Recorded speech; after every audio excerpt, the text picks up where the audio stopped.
And that was about raising the status of the Irish language internationally, so that we could be seen as up there with all of the best in the world. And probably, for me, one of my favourite ever films in any language is The Quiet Girl, which tells the stories of 80s Ireland when I was growing up. It reminds me of when I was growing up, and the scenery and a lot was happening in the background there.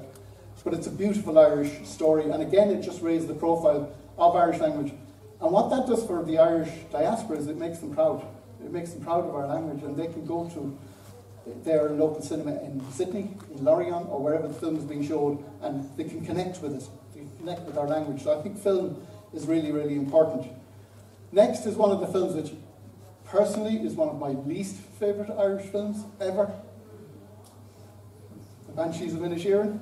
But again, you have to, culture is quite unique. You either like things or don't like things, and we don't all have to like the same things. But again, I suppose what it does is it puts Irish people up there on an international stage.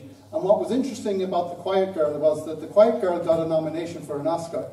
And part of the reason for getting a nomination for the Oscar was to be able to network with the likes of Colin Farrell and Brendan Gleeson and others who have made it in places like Hollywood, and all of the other people working within that network to make sure the nomination, and they got enough votes to get that far. So that's really the soft power that Martin's talking about. That's the things, they're the things that happen behind the scenes that we don't hear about. Is all of the work and all of the discussions and all of the handshakes and all of the drinks that went on to make The Quiet Girl happen and to get a nomination for an Oscar. Then, of course, we have a bit of a revolution. Have you heard of Kneecap? Yeah. Oh, very good. Yeah. Again, I think what's really interesting is that there's a whole new generation of Irish coming through who aren't as apologetic as my generation or my parents' generation would have been. They weren't as shy about their Irishness. They're very proud of it. But they're also very critical of what's happening globally, politically, etc. And they like to have icons who represent what they believe in. And I think that's what Kneecap have tapped into. They come from the Irish language community. They're very authentic people. They're very clever guys. They know how to do marketing really well. But what they do say they really stand for, because we would know them from their background in Belfast.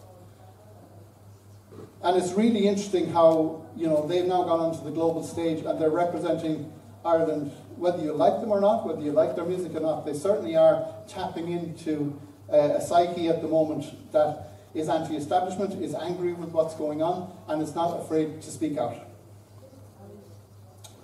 It was very interesting recently when the British government, or the British state, was threatening to take them to court out of what they did on stage, that they utilised what had been said in the 50s about no Irish, no blacks, no dogs, with a really successful billboard campaign in London, saying more blacks, more dogs, more Irish, and Mochara obviously is one of the members of the band, because he was the one who'd been taken to court. That shows how clever they are, but also taps into the fact that you can challenge. You can challenge the status quo, and that it's really important for artists in particular to be brave and to stand up, and people to be proud of artists and Irish artists to do that. So